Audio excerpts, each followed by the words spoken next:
Yeah, after the show, a great Kevin Ayers tune right here on WUSB Stony Brook being brilliantly covered by Edward Rogers. A beautiful, beautiful version of the song. I'm a Kevin Ayers fan from way back. And so this new record by Edward Rogers is just an amazing, beautiful thing. And we're lucky enough right now to have Edward on the air with us right now. Edward, how are you? All right. Thank you very much for the kind words. That's very, very nice of you. And you seem to be as much of a Kevin Ayers fan as I am, so that's even better to be on the radio to chat to you. There you go. Well, I don't know if I'm as knowledgeable as you are, but we'll find out. Well, I don't know if it's so much knowledgeable. It's just being such a fan of his work. Kevin Ayers was one of those people that never really got the acclaim that he deserved. He was always on the outside. And I think in some ways he was a little bit self-destructive and didn't really want to come into the inside. But in the meantime, it's so many wonderful records that sit out there, so many beautiful songs. And we just decided I had prepared some songs for an album, and I was looking for some link and some magical way of making them all seem like a coherent piece of music, as when you're writing songs you try to do. And Kevin Ayers had just passed away about a year and a half ago I think it was in Spain. And when he was found, and he was found after 3 days of being in his bed, so he had written on his last words were, "You don't shine if you don't burn." And I took those lyrics that night as soon as I heard about the incident, and this ballad came out of it, or this swaying song came out of it called Kaye. And I turned around to our producer, Don Piper, and I was like, we've got to include this on the album, and this will totally make sense once it's put down. We laid down the tracks, and a couple of the people that were in the band with me at the time, one was Joe McGinty, had played on some of Kevin Ayers' last album, and I had another gentleman who I played some trumpet, Gary Olson, who had produced an earlier version of the album. And so it all seemed to make sense, and all of a sudden the songs and the whole flow of the record took off after that. And we all kind of knew where we were going with this particular project. Yeah, and that's what's really amazing about it. I'm learning here that this was recorded in kind of what we would call record time these days. How long did it take you to lay down the tracks? Well, you know what? We've done all kinds of different records, but this one we had a really pristine studio called Brooklyn Studios, and we had 4 days to lay down all the tracks. And but I will tell you this, that when you have the type of musicians that were involved in this and had the passion involved in it, we ended up with a little bit of time to spare, actually. So we were just really lucky, and everybody was in top form. We had 2 rehearsals before we went in, and everything was cut live, a little bit of edits afterwards, but normally within 2 or 3 takes we had the song with a feel that we wanted. In fact, there was one track on there that is a little bit more psychedelic and is more for the musicians of the world, but it's called Peter Pan's Dream, and we ended up with an 8 minutes and 28 seconds of the song, but actually there exists a 28-minute version. We ran through it once, no rehearsals whatsoever. 28 minutes later, we finished it, and we listened back and said, I wouldn't change a thing. And then, the record company gets involved and goes, we're not releasing a 28-minute version of you guys jamming for 28 minutes. And so we edited it back, and we took the best parts, and just one take. Wow. Takes. And the whole sound of that particular song, you're bringing that up, but I mean, that particular song is very trippy anyway. And that's a gorgeous sound. The whole record has such a gorgeous sound throughout it. And that, I think, I listened to some of your older things at this juncture, some things you played on. And it seems to be a very thing you share, for example, with Kevin Ayers, that combination of the delicate with the rocking, Well, I appreciate that. I just try to write songs, and obviously we all have our roots, and mine goes back to Ray Davies and all the other English Neilinas, and obviously Kevin Ayers, and it just seemed to fall into place. It was magic meant to be, and I don't say that lightly. You know, we went in the studio. We weren't sure what would end up. We only had the studio for 4 days. Wow, what are we going to do? It's a shoestring budget. And by the end of the third day, we knew we had something really great. You know, we knew we were really happy with it. And for the musicians that worked with me, thank you for being on that record. For anybody who has a chance to have a listen, you know, tell us what you think. We just love doing this project, and it was a labor of love, I must admit, at the end. Well, we're going to be giving away at the end of the interview a copy of the forthcoming album Kaye, and so that's exciting too. So somebody get a chance to grab that. And you worked also with some people we've spoken to on the air too. Don Fleming, for example, the great Don Fleming. He's absolutely amazing, raving lunatic, but he's absolutely amazing. I won't tell him you said that.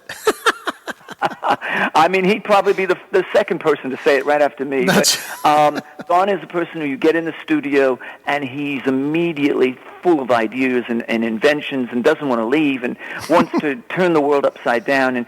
And he's always like a pleasure, and he's always a charm to be around. So he had to be there just to put his blue stamp on that and say, we got something a little evil on the record. Right.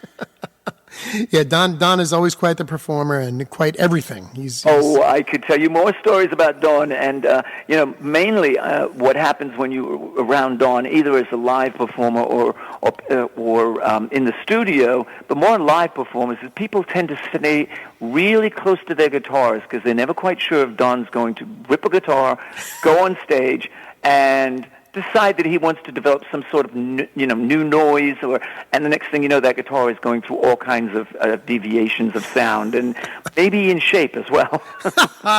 Yeah, great guy. So you got to work with Don Piper, who I've heard a lot about, but and he's involved with Brooklyn Recording Studios, right? Yes, he is. He is the lead engineer there.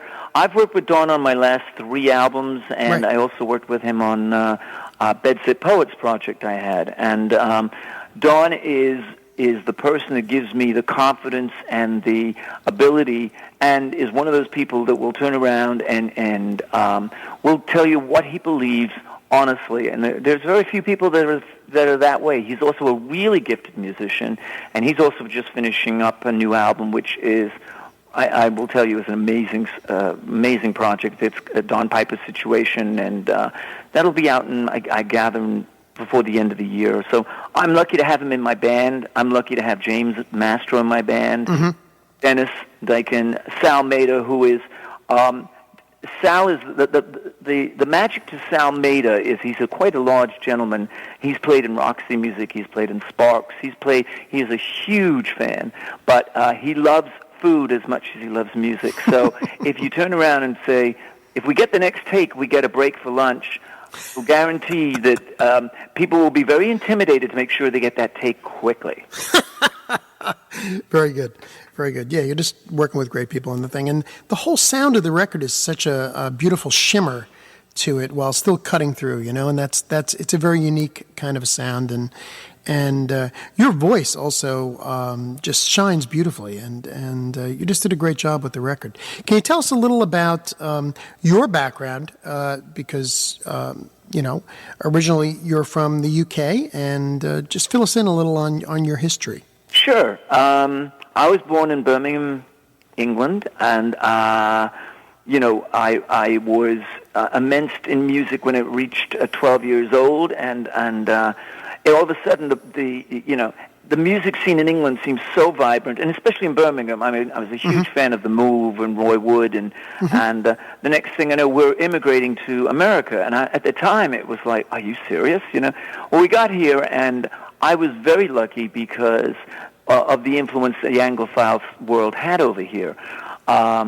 So I was very blessed in meeting a lot of people early, and became fans of people, and eventually I was a drummer in a band. And I will tell you now that I had an accident about 15 years ago. I lost my arm and my leg, and I went back to drumming, And I did a show once with just a gentleman by the name of Richard Barone, who I'm sure you're familiar with. Of course, we've spoken to Richard many times on the show. And his bass player that night was Tony Visconti. And Tony is another true champion that I love. Yeah, we've heard of him.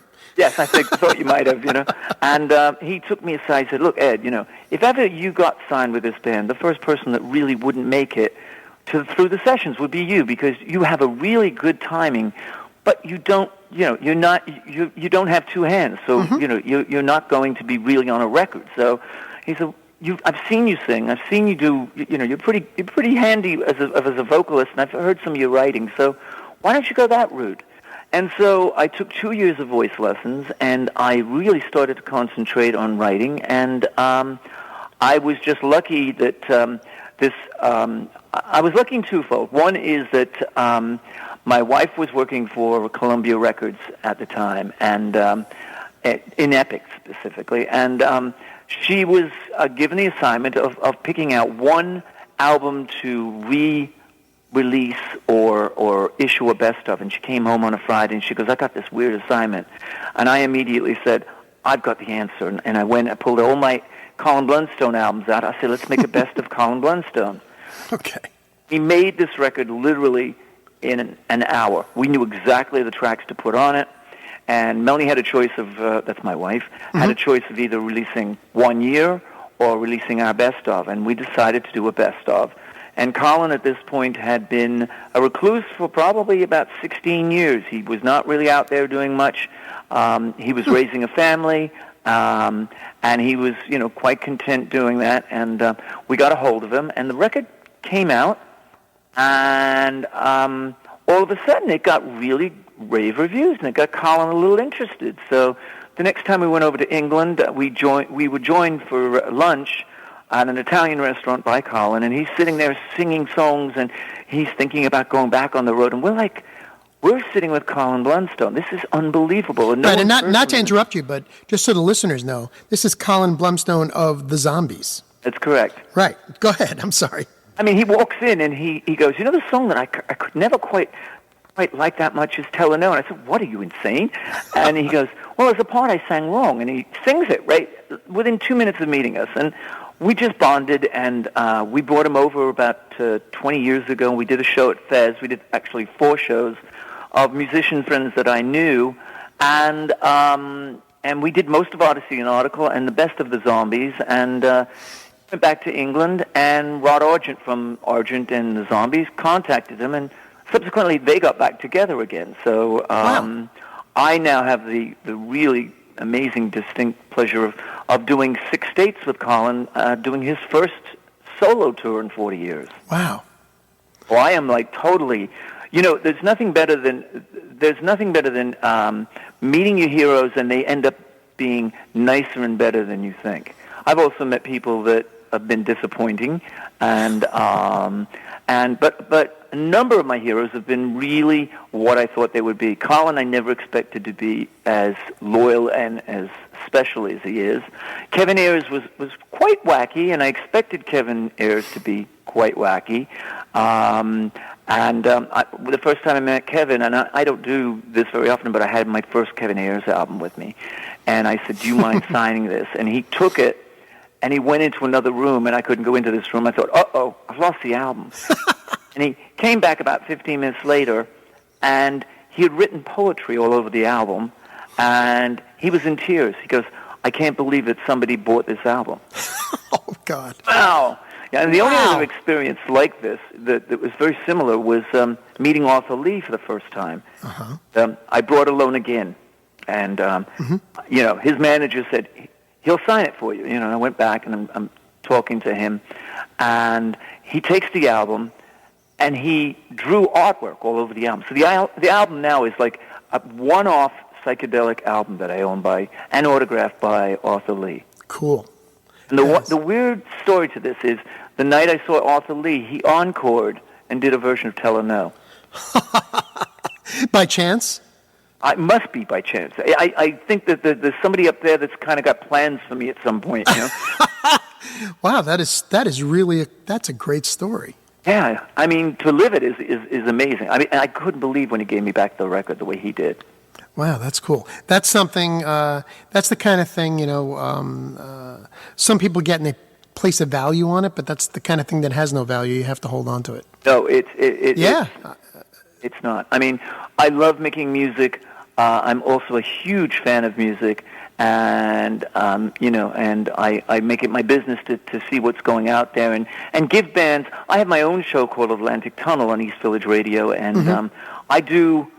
I am very, very, very open-minded to a lot of new music that's out there because you have to look harder, but it's well worth the effort. And I've seen what your playlists are, and I listen to a couple of the shows, and I see you share a lot of the same passion for the music as I do, so that's great. Yeah, I've actually, not to mention other stations, but, I have also listened to East Village Radio and have heard your show as well, and it's a East Village Radio, internet radio, it's a great thing out there.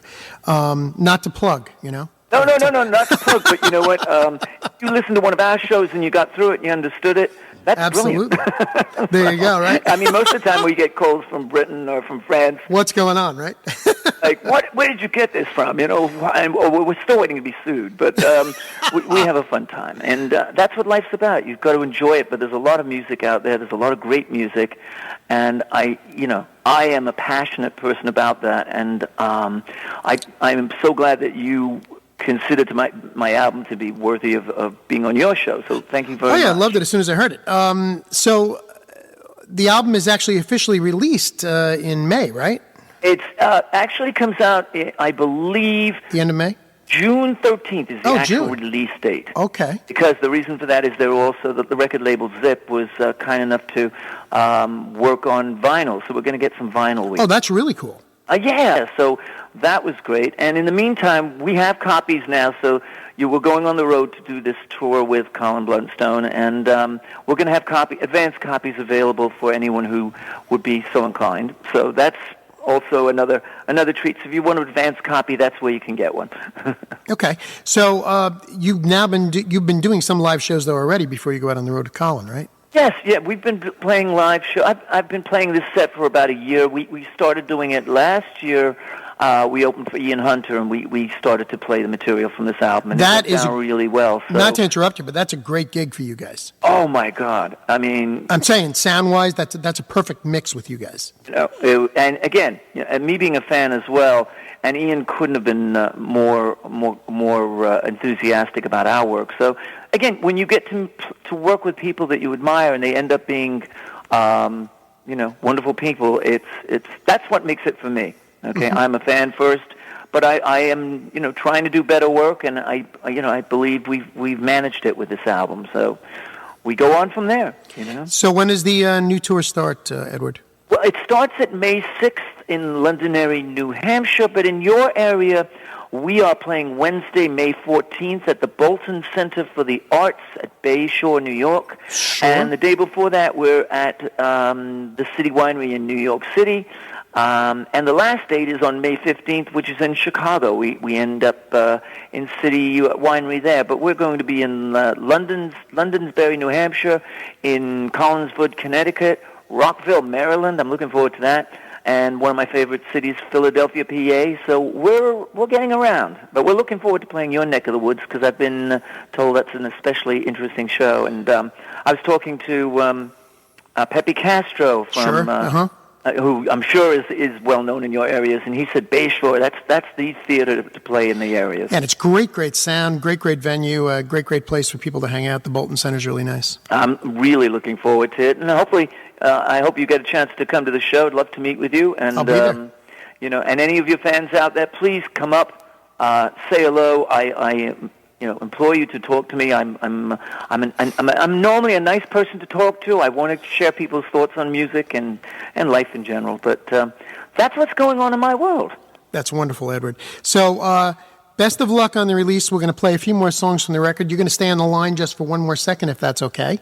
And when we're wrapping up. And you guys out there, you can give me a call at 631-632-6901. That's 631-632-6901. Get yourself a copy of Edward Rogers' brand new record, Kaye, right here. We have 2 copies to send out to you. It'll come to you on CD, 631-632-6901. Edward, thank you so much for joining us on WUSB, and just stay on the line for me. Cheers. Thank you, everyone, for listening.